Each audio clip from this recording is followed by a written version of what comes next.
Hey folks, the Earthlings. Welcome to Decoding the Earth, the podcast where we dig deep into the layers of our planet to uncover the fascinating stories beneath our feet and sometimes even above our heads. I'm your host, Raihan Gani, a geologist and professor here to bring the rocks to life. Each episode, we explore how geology shapes us by shaping the world around us. Ready to decode the Earth? Let's rock. Today is a tale of two kings, two animals separated by millions of years and an ocean of difference, yet sharing the same royal title, T-Rex. One ruled the land, the other, we have just learned, ruled the sea. You know the first? Tyrannosaurus rex, the land king, up to 43 feet long, as much as 9 tons, with a skull built like a battering ram, stalking western North America 68 to 66 million years ago. Now meet the newcomer. Recently, paleontologists at the American Museum of Natural History and the Perot Museum, Dallas, described a giant marine reptile, a mosasaur, from fossils misidentified in museum drawers for decades. They named it Tylosaurus rex, the jaw-dropper. It also reached 43 feet, with rare serrated teeth. Some came from North Texas, including a battle-scarred giant nicknamed the Black Knight, its snout broken in fights with its own kind. Here is where geology sets the stage. Tylosaurus swam about 80 million years ago, and it swam through the middle of North America.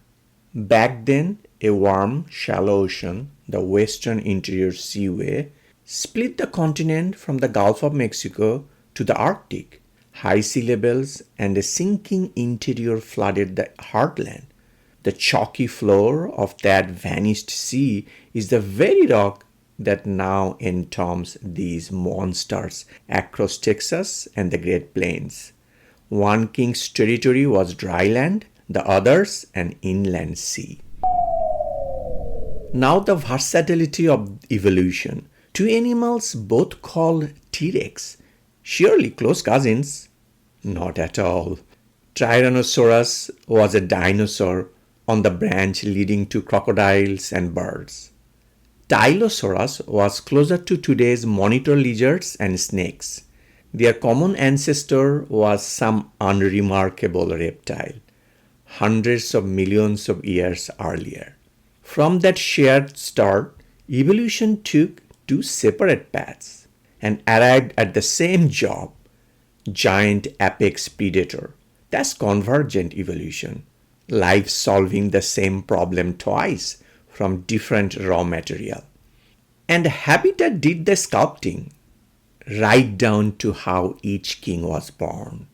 The land king fought gravity, so it stood on two pillar-like legs and ran across floodplains. And like a good reptile, it produced the classic way. It laid hard-shell eggs on dry land. The sea king couldn't.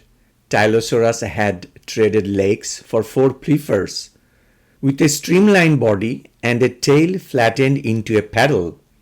A 43-foot giant that simply couldn't haul itself ashore to nest the way a sea turtle does. And it couldn't lay eggs in the water either. A shelled egg is like a tiny lung, and the embryo inside has to breathe oxygen through the shell. So a submerged egg would suffocate. So the marine king solved it the only way left. It gave birth to live young, right there in the open ocean. It still had to surface to breathe air, but everything about its body, even the way it gave birth, was tuned for the sea. Same crown, opposite blueprints, because land and water write very different rules. Which bring us to the Land King's most ridiculed feature, those tiny arms. Why would a 9-ton predator have arms barely longer than yours? A new 2026 study from University College London and Cambridge examined 82 meat-eating dinosaurs and found a clear pattern. Across 5 separate lineages, as the skull and jaws grew more massive, the arms shrank. It's a trade-off. Use it or lose it. When you can kill by leading with a head that delivers one of the strongest bites in Earth history, you don't need grasping arms. The skull became the weapon. So here are our 2 kings, land and sea, each atop its world. Then 66 million years ago, geology pulled the rug out. A 6-mile-wide asteroid struck what's now the Yucatan, blasting the Chicxulub crater, while the Deccan Traps volcanoes were already stressing the planet. The KPG mass extinction followed. The Land Kings dynasty, gone. The marine reptile dynasty Tylosaurus belonged to, gone. One catastrophe emptied both thrones at once. And we can find that very moment in the rocks, a thin worldwide layer of iridium. Now the familiar twist. In the wreckage, the small survivors got their chance, the mammals. They had lurked in the shadows of giants for over 100 million years, and some were already thriving before the impact. But with the apex predators wiped off the board, mammals radiated into every empty niche. From those survivors came primates, and eventually us. We are the current king of the food chain, a mammal at the top. And that leaves a thought.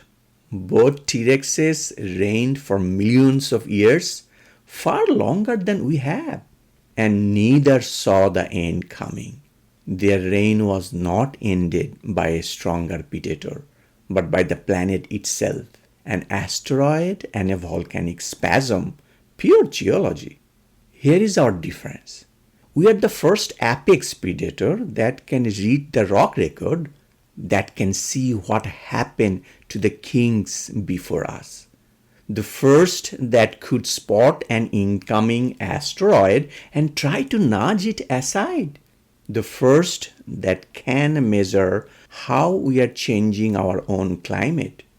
Geology grants the crown, and geology can revoke it. The 2 T-Rexes never learned that lesson. We can. The question is whether we will use it. Thanks for listening to Decoding the Earth. Follow the show, leave a rating, and share it with anyone who thought there was only ever one T-Rex. Until next time, stay curious and keep looking down. A special thanks to Professor and geologist Nahid Ghani for directing and producing this podcast. Don't forget to subscribe and follow us on social media to stay up to date and all things geology. See you next time on Decoding the Earth.